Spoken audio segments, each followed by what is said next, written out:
चलिए बात कर लेते हैं एडी जूनियर हाई स्कूल भर्ती की। Welcome back to e learning with Hina ma'am, यानी आपका अपना channel e learning with Hina ma'am channel पर आपका स्वागत है। यहाँ पे जो हम लेके आए हैं वो हमारा है जूनियर भर्ती। आप सबको पता है कि इसका डेट 17 अक्टूबर को निश्चित हो चुका है। पूरा पैटर्न निकल चुका है, पूरी डिज़ाइन हो चुकी है, काफ़ी वीडियोस आप देख भी चुके होंगे, तो ऐसा कोई वो नहीं है।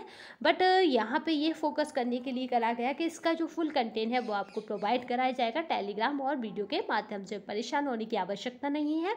ये पेपर क्या है, 2 खंडों में होगा। पहला जीएस, दूसरा आपका सब्जेक्ट। जो होम साइंस के टीजीटी स्टूडेंट हैं जिन्होंने हिंदी नहीं लिया था बीएड में, उनको बता दें कि उनका जो सब्जेक्ट रहेगा सामाजिक विज्ञान रहेगा। इस बात का ध्यान रखिएगा, क्योंकि अभी आयोग ने कुछ क्लियर नहीं करा था फॉर्म बनने के टाइम, पर आयोग तब छटनी करने के लिए ज़रूर क्लियर करेगा जब वैकेंसी या आपको पद देगा। ये उसकी महानता है। तो चलिए उसकी महानता को उस पर छोड़िए, मगर होम साइंस के जो स्टूडेंट हैं जिनके पास बीएड में हिंदी नहीं रहा, इंग्लिश नहीं रहा, तो वो लैंग्वेज की तरफ ना जाकर किस पर फोकस करेंगे, सामाजिक विज्ञान पे, चाहे उन्होंने एग्जाम में कुछ भी पढ़ा हो, क्योंकि जब निकाले जाएंगे तो उसी बेस पर आपको बाहर निकाल दिया जाएगा। तो यहाँ पे देखिए कि परीक्षा पैटर्न बताया जाएगा, आपको सिलेबस बताया जाएगा, और कुल प्रश्नों की संख्या कितनी रहेगी, 150 रहेगी। चाहे वो अध्यापक पद हो चाहे प्राचार्य पद हो, दोनों ही में 150 की संख्या रहेगी। 2 खंड इसलिए हैं, पहला हमारा जीएस रहेगा, दूसरा हमारा सब्जेक्ट चॉइस रहेगा। चाहे आपका लैंग्वेज हो, चाहे आपका सोशल साइंस हो, चाहे आपका मैथ और साइंस हो। तो यहाँ पे चलो देख लेते हैं, चर्चा करते हैं कि क्या है। तो ये आपके आगे फॉर्मेट है जो कल परसों ही आ गया था, पर बिजी शेड्यूल होने के कारण हम इसको आपको प्रोवाइड नहीं कर पाए। तो क्योंकि थोड़ा सा अभी ऐसा है कि चेंजेस हुआ है मौसम में, तो बॉडियों में भी चेंजेस हो रहा है, तो इस वजह से इतना डेवलप नहीं कर पा रही है बॉडी के मौसम की चेंज के साथ अपने चेंज को बदल सके। तो उसी बीच देखिए यहाँ पे साफ साफ कह रखा है, ये पीडीएफ हम आपके टेलीग्राम चैनल पर प्रोवाइड करा देंगे, यानी ये पीडीएफ आपको हमारे टेलीग्राम चैनल पर मिल जाएगी। उसकी लिंक जो हमारे डिस्क्रिप्शन बॉक्स में मिल जाएगी। डिस्क्रिप्शन बॉक्स की बात करें तो जहाँ वीडियो का नाम पड़ा होगा कि वीडियो किससे रिलेटेड है, वो टच करिएगा, डिस्क्रिप्शन बॉक्स मिल जाएगा। मंडल स्तरीय जनपदीय समिति द्वारा परीक्षा केंद्र निर्धारित करने की तिथि क्या रहेगी, 10/9, यानी आने वाली है। 5 हो गई, 5 दिन बाद ही आपकी क्या होंगे, केंद्र निर्धारित हो जाएंगे। प्रेषित करने की 15/9 हो जाएगी कि कहाँ केंद्र बनाए जा रहे हैं। वेबसाइट पर लोड करने की तिथि क्या रहेगी, तो वो हमारी रहेगी 5/10। ठीक है। फिर लखनऊ द्वारा उपस्थित पत्रक प्राप्त करने की तिथि क्या रहेगी, 8/10। परीक्षा स्कैन किए गए फोटो युक्त उपस्थिति पत्रक की क्या रहेगी, 12/10। पूरा फॉर्मेट इसने दे रखा है कि क्या क्या कैसे करेगा। यहाँ पे देखिए इसमें है आपका OMR यानी उत्तर पुस्तिका जनपद मुख्यालय भेज देगा, वो 13/10 को, और आपका 17/10 को क्या है पेपर हो जाएगा। यहाँ पे जो बात की जाए, यहाँ पे देखिए कि जो आपके सहायक अध्यापक एवं प्रधानाध्यापक हैं उनका जो पहला प्रश्न पत्र है यानी अनिवार्य वाला, वो रहेगा 10 से 12:30 बजे तक। ठीक है। फिर द्वितीय प्रश्न पत्र जो प्रधानाध्यापक पद हेतु द्वितीय प्रश्न पत्र जो रहेगा वो रहेगा हमारा 2 से 3 बजे तक, यानी 1 घंटे का रहेगा। उसकी बात करें तो प्रधानाध्यापक और अध्यापक वाला जो कॉमन पेपर है यानी सामान्य प्रश्न पत्र है या प्रथम प्रश्न पत्र है, वो सबका टाइम सेम है, यानी आपका 1.5 घंटे का है। तो यहाँ देखिए समय की बाउंडेशन बहुत ज़्यादा है, क्योंकि कम समय में आपको क्या करना है, ज़्यादा से ज़्यादा क्वेश्चनों को हल करना। 10 से 11 2.5 घंटे में आपको पूरा 150 क्वेश्चन करने ही करने हैं, याद रखिएगा। तो उलझने वाले सवालों को आप छोड़ते रहिएगा, जिससे कि आप उलझन में पढ़कर उसमें ना उलझ जाएं। अब लिखित परीक्षा के उपरांत उत्तरमाला कब आ जाएगी, या इसकी उत्तरमाला की बात की जाए तो वो हमारी आ जाएगी 21/10 को। तो बहुत जल्दी इस पर ये यानी कि वो होने वाली है। और अगर बात की जाए कि विशेषज्ञों का गठन यानी कब तक आप आपत्ति दे सकते हैं, ये वो तब तक क्या है, वो रहेगा 8/11 तक, यानी 10/11 तक, 12 तक क्या होगा कि इसका मूल्यांकन होकर आपके सामने आ जाएगा।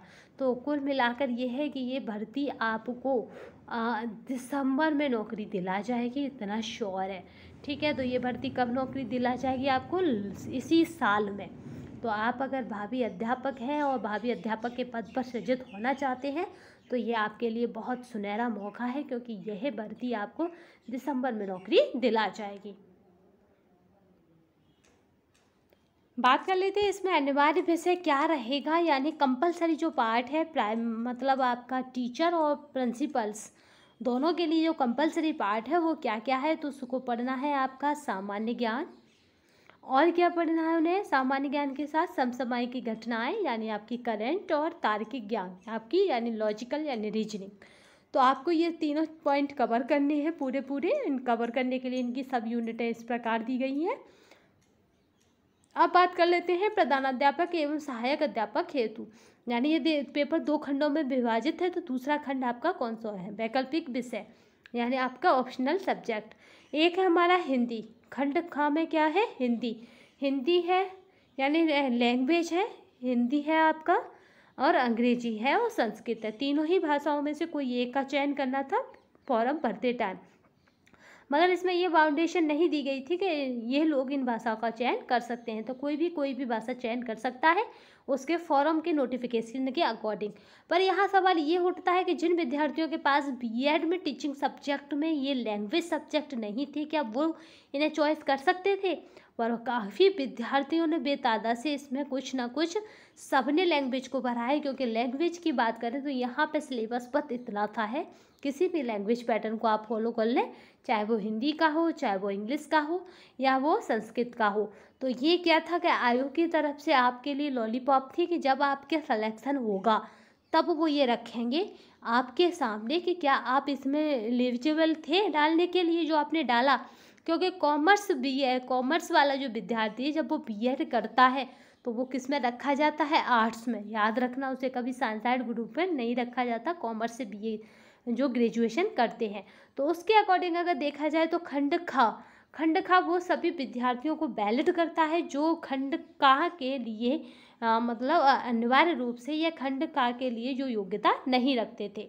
तो जिन्होंने खंड खा कर दिया है उनका कुछ भी हो, आर्ट से है कहीं ना कहीं, तो वो सब वैलिड है जॉब लेने के लिए। क्योंकि जब ये जॉब देगा ना तब ये कहेगा कि नोटिफिकेशन में ये नहीं था मगर ये होता है, ये तो आप सब जानते हैं।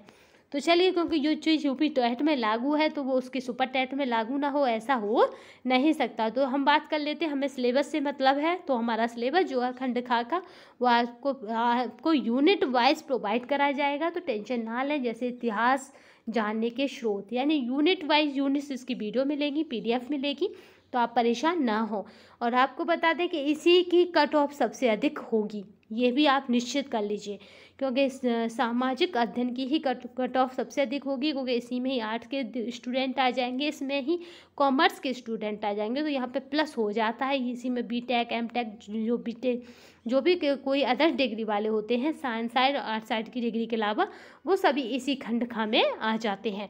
तो यहाँ पे ही कट ऑफ आपकी अधिक जाएगी और यही इसी का पूरा के पूरा यूनिट आपको प्रोवाइड कराई जाएंगी विद पीडीएफ। तो आप परेशान होने की बिल्कुल भी आवश्यकता नहीं है, क्योंकि इसमें 35 यूनिट है, 35 यूनिटों को आपको प्रोवाइड कराया जाएगा। तो यहाँ पे आपको किसी भी प्रकार की कोई परेशानी की आवश्यकता नहीं है। खंड खा की बात करें तो खंड घा में जो है वो आपका गणित है। ये उन विद्यार्थियों के लिए जो साइंस साइड ग्रुप से हैं, ठीक है, उन्हें तो ये लेना ही लेना था। और विज्ञान से है तो बहुतों ने गणित और विज्ञान से बचने के लिए लैंग्वेज की तरफ चले गए। पर देखिए, जब आयोग आपको भर्ती देता है यानी जब आपको सीट देता है तब वो क्या नियम निकालता है, क्योंकि अभी नोटिफिकेशन में कुछ भी उसने क्लियर नहीं करा था। अब बात करते हैं शैक्षिक प्रबंधन एवं प्रशासन, ये किसके लिए था, प्रधानाध्यापक के लिए।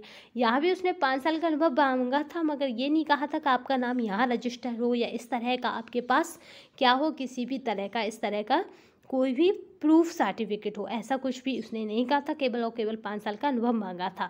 तो इसमें भी बहुत सारे फेरबदल होंगे जब वैकेंसी आपको दी जाएगी।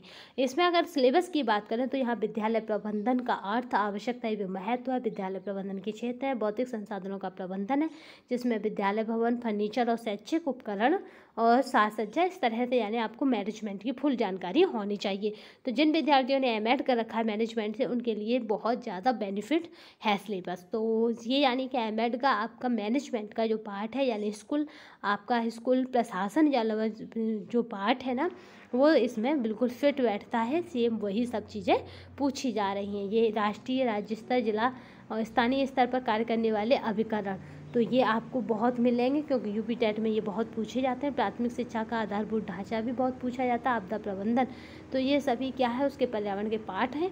तो यहाँ पे हमने देख लिया, यहाँ पे ये आपको मिलता है, यहाँ पे दिव्यांगों के ऊपर जो उपकरण होते हैं, पर यहाँ पे ये मैनेजमेंट से जुड़ा हुआ है।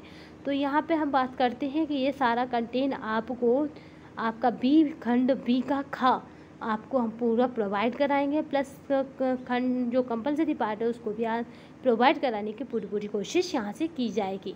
तो आप बस एजुकेशन से जुड़े रहिए, यानी शिक्षा से जुड़े रहिए, क्योंकि शिक्षा ही वह चीनी का दूध है जो जितना पिएगा वो उतना दहाड़ेगा। आप वो शेर हैं जिसकी दहाड़ नहीं आपकी क्या है, दहाड़ नहीं, आपकी तो कामयाबी बोलेगी। ठीक है, तो बस आपको क्या करना है कि खामोशी से बस अपनी तैयारी को अंजाम देना है, क्योंकि अंजाम ही परिणाम बता जाते हैं, हम क्या बताएं। तो हारा वही है जो चला नहीं है, आप हार नहीं सकते, क्योंकि हम आपको हारने नहीं देंगे। तो आप टीजीटी पीजीटी से निराश हो गए। जीआईसी में भी काफ़ी वैकेंसी बहुत कम है, रियर है, यानी जीआईसी में भी 12 और 15 वैकेंसी हैं, तो उनमें कितनी आपको पता ही है कि कितनी भीड़ है। तो इस हिसाब से आपको हम हारने नहीं देंगे, ये बिल्कुल निश्चित है, क्योंकि आने वाली वैकेंसियों में आप अपनी सीट लेकर रहेंगे। 73,000 प्लस आ रही हैं, ये अपने आप में बहुत अमूमन बम्पर भर्तियाँ हैं जो शानदार हैं। तो आप बस क्या करेंगे, धैर्य बनाए रखें तथा अपने सब्जेक्ट की, अपनी कंटेंट की नॉलेज ज़रूर रखें। यही हमारा आपसे बस वो है कि क्या हो, आपके पास अगर हथियार नहीं हो तो आप कितने भी योद्धा क्यों ना हो, आप रणभूमि में डट नहीं सकते। तो ठीक है ना, शेर बनिए, सिंहासन की चिंता ना करिए। बस अब तक के लिए इतना ही। जय हिंद, जय भारत, धन्यवाद।